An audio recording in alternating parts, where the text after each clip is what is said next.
까지 말씀입니다. 로마서 7장 1절부터 6절 이렇게 봉독합니다. 형제들아, 내가 법 아는 자들에게 말하노니 너희는 그 법이 사람이 살 동안만 그를 주관하는 줄 알지 못하느냐.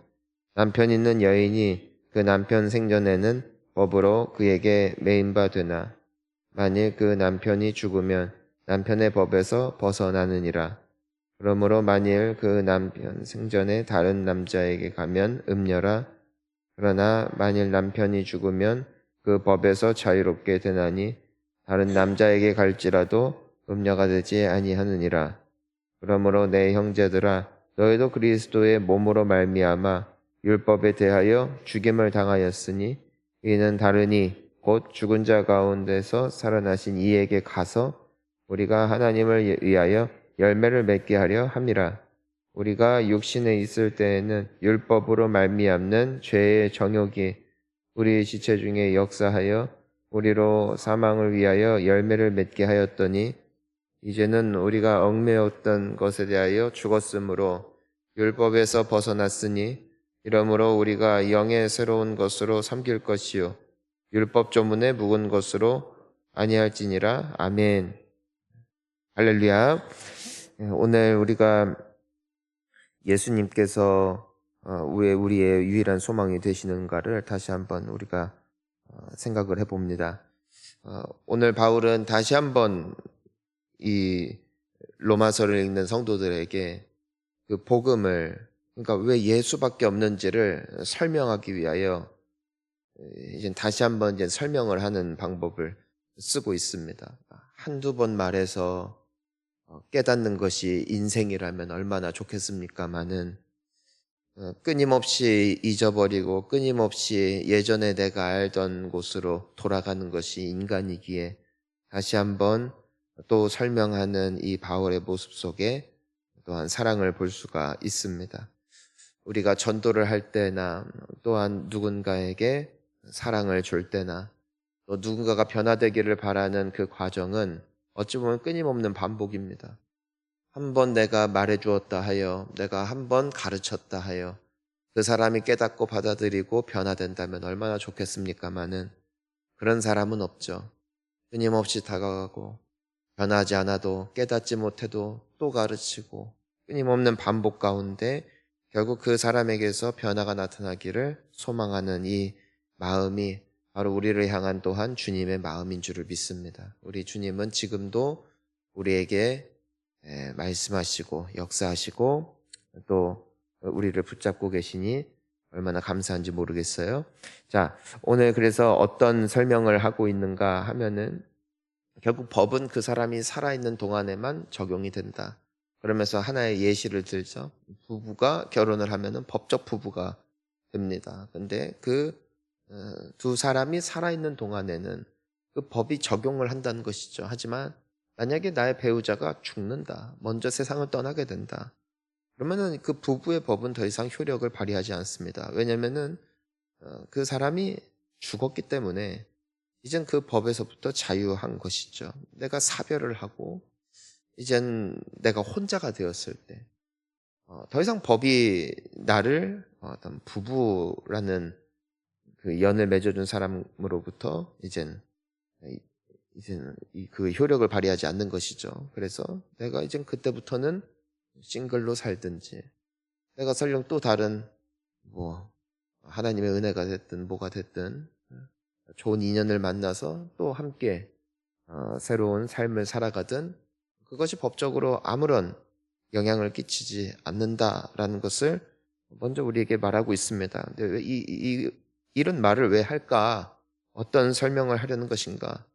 그건 무엇이냐면은 원래 우리가 하나님 앞에 의로워질 수 있는 유일한 배우자 같은 역할이 바로 율법이었다는 겁니다. 무슨 말이냐면 하나님의 말씀에 순종하고 그 말씀대로 살아갈 때 의로워지고 내가 하나님 앞에 옳다 인정함을 받고 또한 구원을 얻을 수 있었던, 어쩌면 나의 영혼을 구원하는 유일한 길이 바로 이 율법에 있었다는 거, 율법을 순종하는 거 말입니다. 그러니까 내가 내가 하나님 앞에 의롭게 살 때 또한 하나님께서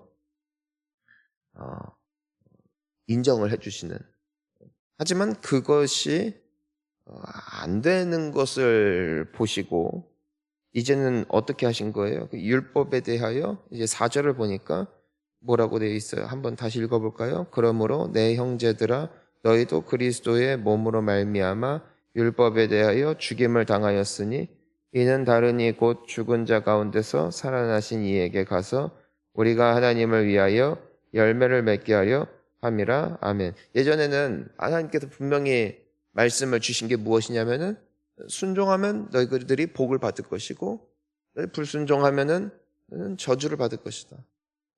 너희는 끊어진 바가 될 것이다. 너희는 잊혀진 바가 될 것이다. 그러니 모세를 통하여 너희에게 주어진 이 모든 법을 준행하여 지키라. 그러면 너희들의 인생이 형통할 것이다. 이것이 하나님께서 구약에서 분명히 주신 약속이란 말이에요. 그런데 결국 구약의 역사는, 인류의 역사는 무엇이다? 사람은 실패했다. 하나님의 말씀을 따라 살아갈 수가 없더라. 그리하여 새롭게 하신 일이 무엇입니까? 아까 말했잖아요. 부부가 있을 때 한 사람이 죽으면 그 남아있는 사람은 이젠 더 이상 그 법에 얽매이지 않아도 되듯이 이젠 예수 그리스도로 말미암아 우리는 율법에 대하여는 죽은 자가 되었다. 그러니까 이제 더 이상 우리는 법적으로 얽혀있는 존재가 아니라 이제는 새로운 사람한테 가도 되듯이 이젠 다른 이가 있다는 거예요. 율법이 아닌 새로운 대안을 주님께서 주셨다는 것이에요. 그분이 바로 죽은 자 가운데서 살아나시니 예수 그리스도라는 것입니다. 그러니까 하나님 앞에 나아가 이제는 내가 옳다 인정하심을 받고 내가 하나님의 기쁨이 되고 하나님의 자녀가 되는 권세는 누구로 말미암아 되는 것이다. 내가 율법을 준행함으로 말미암아 이젠 이루어지는 것이 아니라 나를 위하여 죽었다가 다시 살아나신 이를 믿는 믿음으로 말미암아 우리가 인정함을 받는 새로운 은혜의 때, 새로운 하나님의 그 축복의 때가 우리에게 활짝 열렸다는 것을 설명하고 있는 것이죠. 자, 그래서 우리가 하나님을 위하여 열매를 맺게 되어지는 길이 내가 어떤 행위로 말미암아 내 삶에 열매가 맺히고 내 삶이 변화되어지는 것이 아니라 오직 누구 안에서 가능케 되었다. 바로 나를 위해서 죽었다 살아나신 예수 그리스도 안에서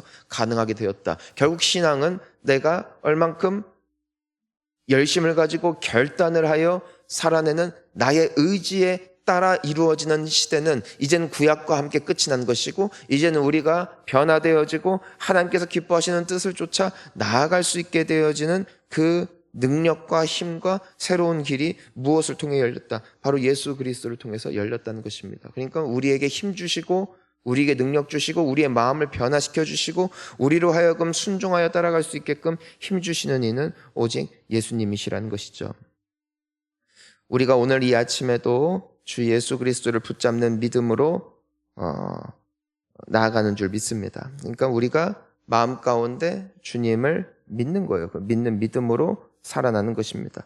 자, 그래서 우리 5절, 6절도 한번 읽어볼까요? 시작. 우리가 육신에 있을 때에는 율법으로 말미암는 죄의 정욕이 우리 주체 중에 역사하여 우리로 사망을 위하여 열매를 맺게 하였더니 이제는 우리가 얽매였던 것에 대하여 죽었으므로 율법에서 벗어났으니 이러므로 우리가 영의 새로운 것으로 섬길 것이요 율법 조문에 묵은 것으로 아니할지니라. 아멘. 자, 우리가 막 하나님 말씀 막 다 순종하고 하려고 할 때에는 오히려 눌리고 오히려 그렇게 살아가지 못함으로 말미암아 항상 불안하고 하나님 앞에. 근데 이제는 새로운 것을 주셨다. 그게 6절에 보니까 영의 새로운 것으로 섬길 것이다. 율법 조문에 묵은 것으로 아니할 것이다. 하나님의 말씀을 이제는 순종하지 않아도 되고 그냥 내 안에 살아계시는 성령께서 주시는 감동대로만 살아가면 되는 것인가? 그것이 아니라 하나님의 말씀, 우리가 순종하여 따라갈 수 없는 그 말씀을 온전하게 100% 이루신 분은 예수님밖에 없기 때문에 하나님 앞에 의로우신 분은 오직 예수님이라는 것입니다. 자, 그런데 그 예수님만이 하나님께서 보시기에 의로운 분이신데 그 예수를 믿는 자들에게 하나님께서 예수님에게만 부여해 주신 그 의로움을 동일하게 주셨다는 것입니다. 그러니까 나의 의로움으로 하나님 앞에 의로워진 게 아니라 예수님의 의로움으로, 그리고 그 예수님을 믿는 우리도 의롭다 여기심을 얻게 되었다. 그것이 예수 그리스도 안에서 이루어진 놀라운 역사이고요. 또한 두 번째가 무엇이냐? 예수님은 하나님의 말씀을 온전히 순종하셨어요. 하나님을 사랑하셨어요. 이웃들을 진정으로 사랑하셨어요. 마지막까지 순종하셨어요. 왜 그렇다는 것입니까? 우리가 계속해서 나눴지만 예수 그리스도께서 세례 요한에게 세례를 받으시던 날 어떤 일이 있었습니까? 바로 하나님이 내리시는 성령이 그분에게 임하셨고, 예수님께서의 삶은 세례를 받기 이전과 이후로 나뉘죠. 세례를 받기 이전에 그분의 삶은 굉장히 단순하게 묘사가 되어 있습니다. 그분이 12세 때 보이셨던 특별한 모습 외에 그분에 대한 기록이 거의 남아있지 않습니다. 하지만 성령을 받으시던 그 날부터 성령께서 끌어가시는 인생을 사셨고, 그때부터 하나님께서 새롭게 여시는 지평선을 향하여 그분은 나아가실 수 있었다는 것 아니겠습니까? 이제는 주님의 영이 우리 안에 살아계실 때 우리 안에 하나님의 말씀을 순종할 수 있을 뿐 아니라 그 말씀이 내 머리가 아닌 가슴에 새겨지는 역사를 함께 누리게 되었고, 또한 우리 주님이 기뻐하시는 뜻을 함께 기뻐함으로 나아갈 수 있는, 그리고 마음의 소원을 가지고 그래도 그렇게 살아가려고 몸부림칠 수 있는 은혜를 주시니까 우리 주님이시라는 사실이죠. 우리가 오늘 이 말씀을 통하여서 다시 한번 우리가 기억했으면 좋겠습니다. 내가 새벽을 나오든 집에서 혼자 기도를 하든 큐티를 하든 내가 전도를 하든 내가 봉사를 하든 그것으로 인하여 하나님 앞에 인정함을 받을 사람은 하나도 없다. 우리가 의로워질 수 있는 유일한 길은 하나님 앞에 유일하게 의로운 삶을 살아내셨던 예수밖에 없음을 기억하며 예수 안에 거하는 우리가 될 수 있기를 소망합니다. 그리고 오늘도 우리가 살아낼 때 내 힘으로, 그리고 나의 어떤 능력으로가 아니라 내게 힘 주시고 내게 거룩한 마음을 주시고 거룩한 생각으로 이끌어 주시고 우리 안에 또한 거룩한 소원을 주시는 우리 예수님을, 우리 성령 하나님을 의지함으로 오늘도 승리하는 믿음 안에서 우리 주님 주신 말씀 기쁨으로 따라갈 수 있는 저희 모두가 되기를 바랍니다. 우리 함께 기도하시겠습니다.